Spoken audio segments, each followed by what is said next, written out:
पाकिस्तान से आई सीमा हैदर को लेकर हाल ही में एक अफवाह उड़ी कि वह प्रेग्नेंट हो गई है, लेकिन इस बात में कितनी सच्चाई है ये अभी तक पता नहीं चल पाया है। इसी बीच कहा गया है कि अगर सीमा हैदर को पांचवा बच्चा भी होता है तो उसे समाज और परिवार दोनों स्वीकार करेगा। दरअसल ये बात कही है भारतीय किसान यूनियन लोक शक्ति के राष्ट्रीय अध्यक्ष मास्टर स्वराज ने, जिन्होंने हाल ही में सीमा हैदर और ग्रेटर नोएडा के रबुपुरा के रहने वाले सचिन मीना से मुलाकात की है। मास्टर स्वराज ने बताया कि 29 जुलाई को सीमा हैदर और सचिन मीना से मुलाकात की। उन्होंने बताया कि सचिन को काम पर जाने की इजाज़त मिल गई है, लेकिन अगर वह रबुपुरा से बाहर जाता है तो उसे पुलिस को इसकी जानकारी देनी होगी। सचिन के पिता नेत्रपाल को भी काम पर जाने की इजाज़त मिल गई है। भारतीय किसान यूनियन लोक शक्ति के राष्ट्रीय अध्यक्ष ने बताया कि रबुपुरा कोतवाल को एक चिट्ठी दी गई है, जिसमें कहा गया है कि सचिन और नेत्रपाल काम पर लौटना चाहते हैं।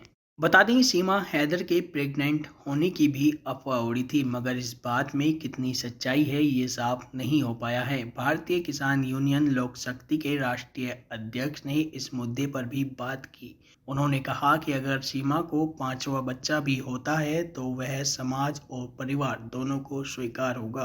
उन्होंने बताया कि सचिन मीना का परिवार सीमा के साथ ही फिलहाल रबुपुरा में रह रहा है, वह कहीं बाहर नहीं जाएगा। समाज और गांव दोनों ही सीमा हैदर और सचिन के साथ हैं। वहीं 72 घंटे से भी ज़्यादा समय के बाद सीमा और सचिन का वीडियो सामने आया। फिलहाल वे किसी दूसरे के घर में रह रहे हैं। दूसरी ओर मीडिया में जमावड़े की वजह से सचिन का परिवार घर में ही कैद हो गया है, जिसके चलते उनकी कमाई बंद हो गई है। इसके असर उनकी माली हालत पर भी दिख रहा है। उनकी हालत तंग हो गई है, खाने पीने की किल्लत का भी सामना करना पड़ रहा है।